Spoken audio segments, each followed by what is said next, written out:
কেমন আছেন আপনারা? আশা করছি ভালো আছেন, সুস্থ আছেন। আপনারা কি কখনো আটার মধ্যে তেজপাতার ব্যবহার করে দেখেছেন? প্যান্ট পরার আগে আপনারা এইভাবে করে প্লাস্টিকের ব্যবহার করে দেখেছেন? কি হতে পারে? লেবু শুকিয়ে গেলে আপনারা কিভাবে লেবুর রস খুব সহজে বের করে নিতে পারবেন। অল্প পরিমাণে টমেটোর পিউরির প্রয়োজন হয়, আপনারা কিভাবে মিক্সার এমনকি শিলনোড়া ছাড়াই খুব সহজেই টমেটো পিউরি করে নিতে পারবেন। আপনারা এই টিফিন বক্সের মধ্যে বেসনের ব্যবহার করবেন কেন, তেমনই কিছু ছোট ছোট ইউজফুল টিপস আমি আপনাদের কাছে শেয়ার করব। চলুন দেখে নেওয়া যাক আজকের প্রথম টিপসটা। আমি এখানে নিয়েছি একটা বাচ্চাদের জিন্স। এই ধরনের জিন্স প্যান্ট বাচ্চা অথবা বড় আমরা অনেকেই ব্যবহার করে থাকি। তবে সমস্যাটা কি হয়, সব প্যান্ট দেখবেন স্ট্রেচেবল থাকে না, যার কারণে সমস্যা কি হয়, প্যান্টের যে নিচের সাইডটা থাকে সেটা এতটাই সরু থাকে যে প্যান্টগুলো পরার সময় আমাদের সমস্যাটা কি হয়, পায়ের যে গোড়ালির সাইডটা থাকে সেটা দেখবেন আটকে যায়, যার কারণে অনেক সময় আমরা টানাটানি করে এইভাবে যদি বাচ্চাদের পরাই বা নিজেরা পরি, অনেক সময় দেখবেন পায়ের যে গোড়ালির সাইডটা থাকে তার মধ্যে কিন্তু ব্যথা লেগে যায়। বাচ্চারা অনেক সময় দেখবেন এই প্যান্টগুলো পরতেও কিন্তু চায় না এই ধরনের সমস্যা হলে। তবে আপনাদেরও যদি এই ধরনের সমস্যা হয়ে থাকে, সেক্ষেত্রে আপনারা এই ধরনের প্যান্ট কিভাবে খুব সহজেই পরে নিতে পারবেন চলুন দেখে নেওয়া যাক। তেমনই একটা ইউজফুল টিপস আমি আপনাদের কাছে শেয়ার করব। তো সবার প্রথম নিয়ে নিতে হবে একটা এই ধরনের পলিথিনটাকে প্রথমে পায়ের মধ্যে এইভাবে পরিয়ে দেবেন। এবার একটা ওপরের থেকে গিট দিয়ে দেবেন যাতে করে খুলে না যায়। এবার যদি আপনারা এই প্যান্টটা পরেন তাহলে দেখবেন কোনোভাবেই টানাটানিও করতে হবে না, খুব সহজেই কিন্তু আপনারা এই ধরনের প্যান্ট পরে নিতে পারবেন বা বাচ্চারাও পরতে পারবে। আশা করছি এই টিপসটা কাজে আসবে, ভালো লাগলে লাইক করবেন। এখন চলে যাচ্ছে পরবর্তী টিপসে। নিয়েছি লেবু আমাদের প্রত্যেকেরই বাড়িতে কিন্তু কম বেশি নিয়ে আসা হয়ে থাকে। তবে অনেক সময় দেখা যায় এই লেবুটা যদি বেশ কিছুদিন ব্যবহার করা না হয়, যদি ফ্রিজেও রাখি না কেন, দেখা যায় লেবুটা কিন্তু একদম শুকিয়ে যায়, আর শুকিয়ে যাওয়া লেবু থেকে রস কিন্তু সহজে বেরোতে চায় না। আপনারা কি করবেন, এই ধরনের লেবুটাকে কিচেন স্ল্যাবের মধ্যে হোক কি মেঝেতে এইভাবে করে হালকাভাবে হাত দিয়ে ডলে নেবেন। তাহলে কি হবে, ভেতরের যে লেবুর রসটা অনেকটাই বসে যায়, সেটা কিন্তু অনেকটাই আলগা হয়ে যাবে। এবার একটা ছুরির সাহায্যে লেবুটাকে কেটে আপনাদের দেখাচ্ছি। তো দেখতেই পাচ্ছেন এই লেবুর মধ্যে কিন্তু এখন বোঝাই যাচ্ছে অনেকটাই পরিমাণের রস কিন্তু রয়েছে। এবার এই রসটাকে বেরও করছি। তো দেখতেই পাচ্ছেন কতটা সহজে এইভাবে কিন্তু আপনারা শুকিয়ে যাওয়া লেবু থেকে রসটা বের করে নিতে পারবেন। তবে আমার যেহেতু অর্ধেক লেবুর রসের প্রয়োজন, তাই এখানে অর্ধেক লেবুর রসই বের করলাম, আর বাকিটা কিন্তু রেখে দেবো, ওটা পরে আমি ব্যবহার করব। আশা করছি আপনাদের এই টিপসটিও কাজে আসবে, ভালো লাগলে লাইক করবেন। এখন চলে যাচ্ছি পরবর্তী টিপসে। আমি এখানে নিয়েছি একটা টিফিন বক্স। অনেকে আমরা এই ধরনের টিফিন বক্সের ব্যবহার করে থাকি। তবে সমস্যাটা কি হয়, যখন আমরা এই টিফিন বক্সের মধ্যে কোনো খাবার দাবার নিয়ে যাই, এই টিফিন বক্সগুলো যতই আমরা ভালোভাবে ধুয়ে পরিষ্কার করে রাখি না কেন, ঢাকনাটা যখন লাগিয়ে রেখে দেওয়া হয়, সেক্ষেত্রে দেখবেন যে খাবার রাখা হয় তার স্ট্রং গন্ধটা কিন্তু থেকেই যায়। তো কি করবেন, দিয়ে দেবেন সামান্য পরিমাণের বেসন। যে বেসন আমরা বেগুনি পকোড়া বানাতে ব্যবহার করি, সেই বেসনই এখানে দিয়েছি। অন্য পরিমাণের জল দিয়েছি। জল আর বেসনটাকে এইভাবে করে খুব ভালোভাবে টিফিন বক্সটার মধ্যে মাখিয়ে দেব। এইভাবে মাখিয়ে দিলে কি হবে, যে খাবারের একটা স্ট্রং গন্ধ থাকে, সেই গন্ধটা কিন্তু দূর করতে সাহায্য করবে। এইভাবে আপনারা 2 থেকে 3 মিনিট রেখে দেবেন, তারপর পরিষ্কার জল দিয়ে ধুয়ে নেবেন। এইভাবে যদি আপনারা মাঝে মধ্যে এই টিফিন বক্সগুলো পরিষ্কার করে নেন, তাহলে দেখবেন যে একটা খাবারের স্ট্রং গন্ধ থাকে, সেই গন্ধটা কিন্তু সহজেই চলে যায়। আপনারা এই ধরনের টিফিন বক্সগুলো ধোবেন, দেখবেন টিফিন বক্সের মধ্যে একটা এক্সট্রা জলও কিন্তু থাকে।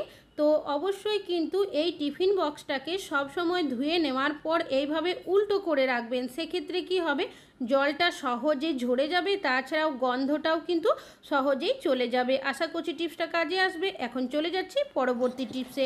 আমি এখানে নিয়েছি বেশ কিছুটা পরিমাণের এলাচ। আমরা অনেকেই এলাচ বিভিন্ন রেসিপিতে ব্যবহার করে থাকি।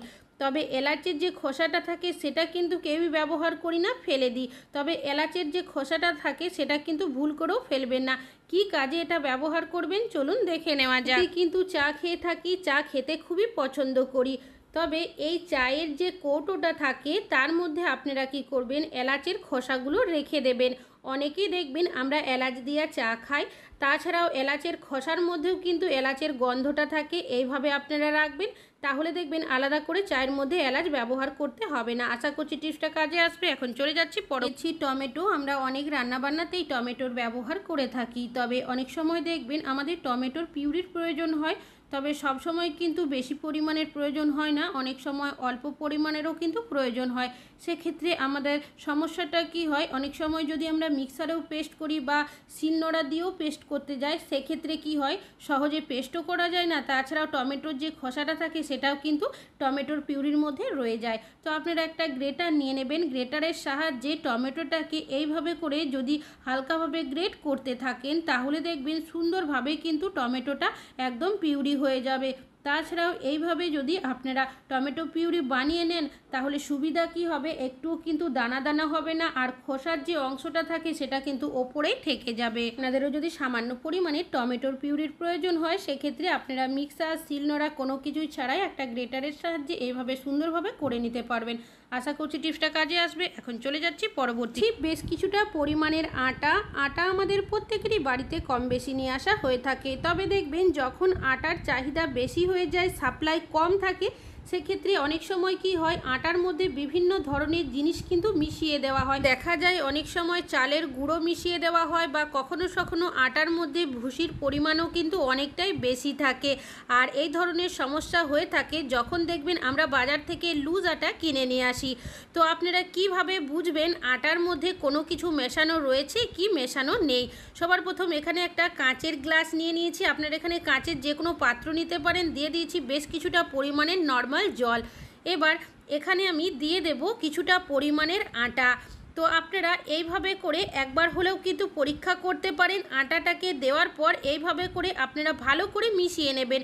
যদি দেখেন আটাটা মেশানোর সাথে সাথে দোলা পেকে যাচ্ছে, তাহলে বুঝে নিতে হবে তার মধ্যে কিন্তু চালের গুঁড়ো মেশানো রয়েছে। আর যদি দেখেন জলের ওপরের সাইডে কোনো কিছু ভেসে রয়েছে, তাহলে বুঝতে হবে এর মধ্যে কিন্তু ভুসির পরিমাণ বেশি রয়েছে।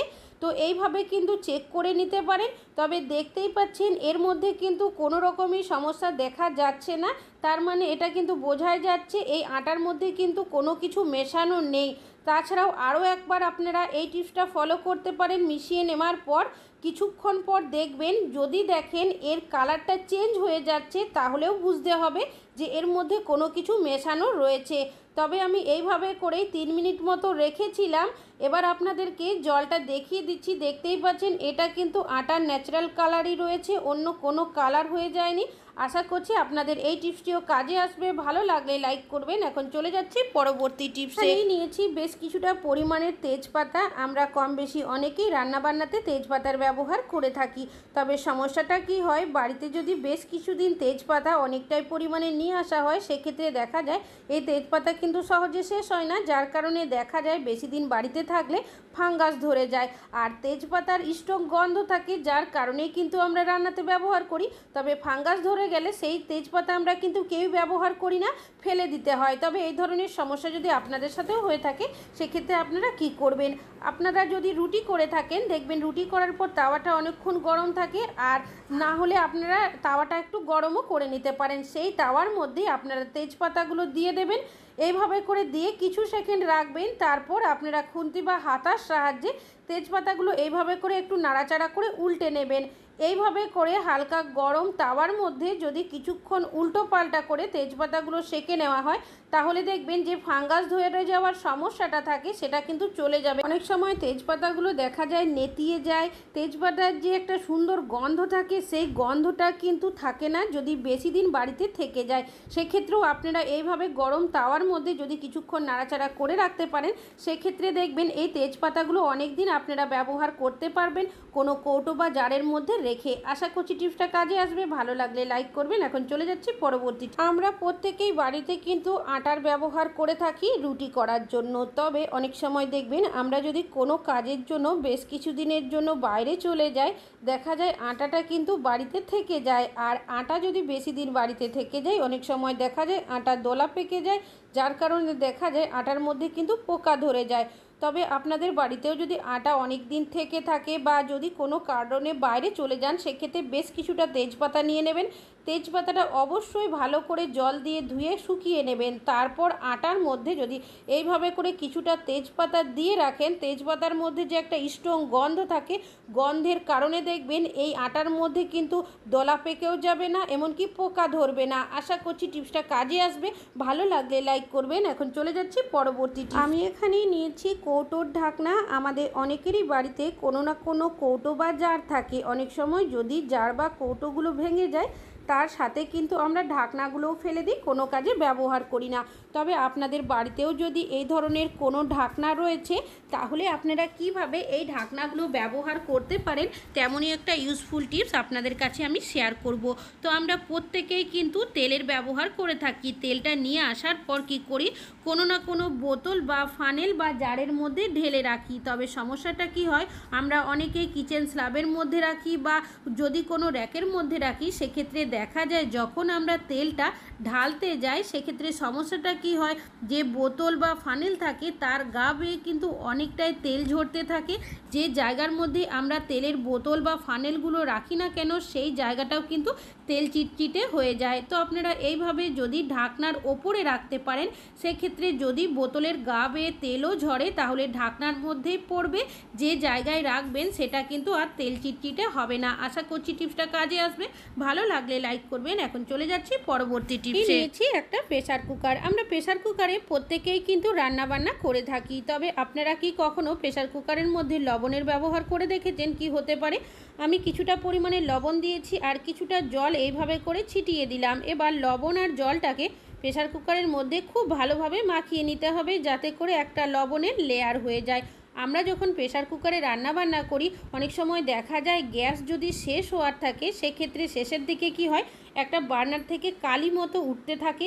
তাছাড়াও অনেকে আমরা কাঠে রান্না করি, সেক্ষেত্রে আপনারা যদি কিছুটা পরিমাণের এইভাবে লবণ মাখিয়ে দেন, তারপর যদি প্রেসার কুকারে কোনো কিছু রান্না বান্না হবে, প্রেসার কুকারের তলার সাইডে দেখবেন পুড়ে যাবে না। এমনকি অনেক সময় সিটি বেয়ে খাবার উঠলেও দেখা যায় তলার সাইডে কিন্তু পড়ে যায়, অনেকটাই ঘষা মাজা করতে হয়। তো আমি প্রেসার কুকারটা গ্যাসের মধ্যে বসিয়ে দিয়েছি আর দেখতেই পাচ্ছেন সিটিও পড়ে গেছে।